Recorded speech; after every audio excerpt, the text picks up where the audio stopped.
Et salut à tous les amis, on se retrouve pour la vidéo NBA du jour. Bon là elles sont complètement décalées, hein, comme je vous l'ai dit lors de la précédente vidéo. D'ordinaire on partait sur 3 vidéos semaine, le lundi, mercredi, vendredi. Là on va clairement s'adapter au playoff play-in, hein, ce qui bouge pas mal.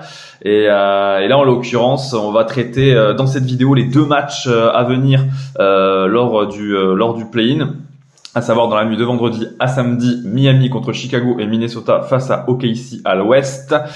Nous allons partir avec BetClick parce que il propose les meilleures cotes, hein, je trouve en ce moment sur le marché, et BetClick qui nous offre son bonus jusqu'à 100 € remboursés en crédit non retirable sur le premier pari si il est perdant avec le code RDJ en majuscule. Vous en avez l'habitude, tout est dans le descriptif en dessous dans la vidéo.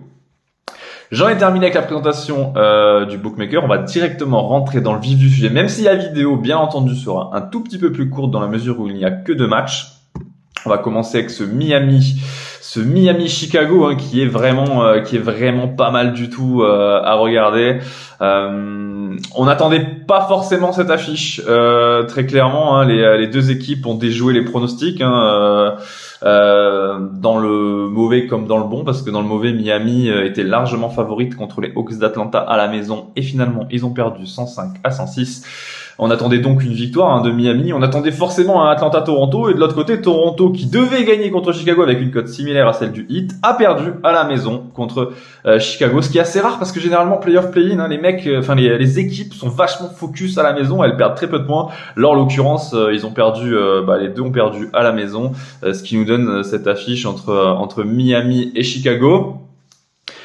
Moi, d'un point de vue personnel, je serais tenté de partir sur Chicago, mais je vais pas le proposer parce que la cote est forte et le risque est bien trop grand. Voilà, comme je vous le dis souvent, moi je préfère miser un petit 2-3 € sur Chicago à 2,90 plutôt que de miser 2-3 € sur Miami pour récupérer 1 €, alors que de l'autre côté j'en récupère 6. Alors que je trouve que l'écart entre les 2 équipes est vraiment très proche.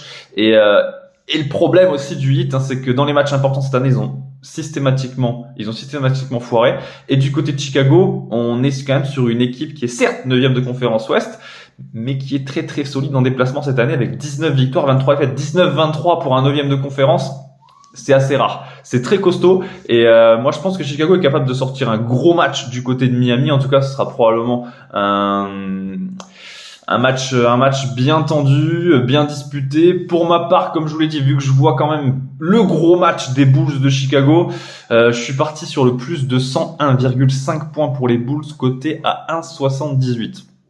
Je pense que ce pronostic est pas mal, hein. Chicago doit faire le job contre Miami. Ils ont une attaque, hein, qui doit scorer 111 points, 111, 112 points même, voire par rencontre cette année, donc on est loin quand même, hein, de ce pic. Et Chicago, hein, sinon ce pic de 101,5 points, ils l'ont passé 9 fois lors des 10 derniers matchs, et si on va chercher encore plus loin, c'est 11 fois lors des 10 derniers matchs. Alors oui, on est en play-in, oui, on joue contre Miami, mais Chicago a besoin de marquer des points si elle veut remporter cette rencontre. Nous allons passer au 2e match de cette soirée NBA. Je rappelle, hein, elle se déroulera dans la nuit de vendredi à samedi, donc pas ce soir. Nous avons un Minnesota contre OKC. Là, on a une surprise, oui et non. Minnesota a été attendu, hein, pour perdre contre les Lakers, malgré un match dantesque, hein. Je sais pas si vous avez eu l'occasion de le regarder. Minnesota avait le match en main durant 80% de la rencontre avant de lamentablement chuter, surtout dans les 5-6 dernières minutes, hein. Minnesota n'a pas mis un point dans le jeu lors des 5-6 dernières minutes. Ils se sont arrêtés à 95 points. Compliqué pour Minnesota, qui a été en panne d'inspiration offensive, hein, sur la fin de match, ce qui a profité, hein, automatiquement aux Lakers, hein, qui ont poussé Minnesota en prolongation avant de l'emporter au terme de cette dernière. Moi, tout de même, à la maison, j'ai quand même envie de faire confiance aux Wolves. On part sur une cote à 1,50. Minnesota, le seul petit hic dans tout ça, Minnesota n'a jamais été resplendissante à la maison cette année. 22-19, c'est pas terrible, hein, pour un 8e de conf.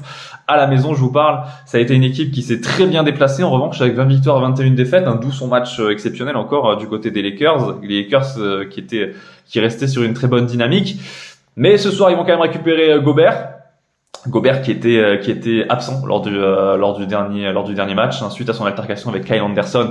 Le Français avait été mis au frigo et par sa franchise dans un match de suspension.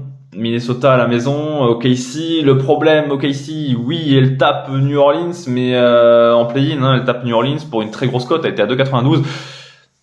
New Orleans n'est pas Minnesota. Minnesota est quand même une équipe bien plus consistante avec de bien meilleures options. Et du côté de Minnesota, son meilleur joueur sera présent, en l'occurrence Karl Anthony Towns. C'est du côté de New Orleans. On sait très bien que ce qui fait que cette équipe a flanché cette année, passant de la 3e à la 10e place de la conférence Est, hein, c'est bien entendu la blessure de Zion Williamson. Là, ils vont jouer un effectif au complet, ils vont jouer à Minnesota. Ça va être très compliqué, je pense, pour OKC de prendre cette rencontre. Un petit mot quand même sur le Thunder afin de conclure cette vidéo. Le Thunder qui a réalisé une très belle opération, hein, en tapant les Pelicans 118-123. On le sait, dans l'immédiat, l'objectif du Thunder n'est pas de briller en playoff, hein.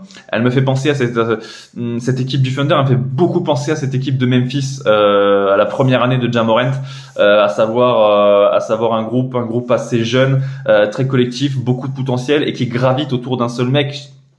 Shai Gilgeous-Alexander est monstrueux. Il tourne à 31 points de moyenne cette année et je pense que le Thunder a réussi sa saison. Elle sait pertinemment qu'elle va pouvoir construire autour de son franchise player et on la retrouvera l'année prochaine. En tout cas, là, je pense que ça va faire un peu court pour des Wolves de Minnesota qui devraient rejoindre les Nuggets de Denver au premier tour des playoffs. Voilà, j'en ai terminé. Je vais poster donc une vidéo concernant tout le playoff. Elle sera postée samedi matin donc sur le site. Ça traitera tous les matchs des playoffs sauf le premier contre le 8, hein, s'il se joue ce week-end.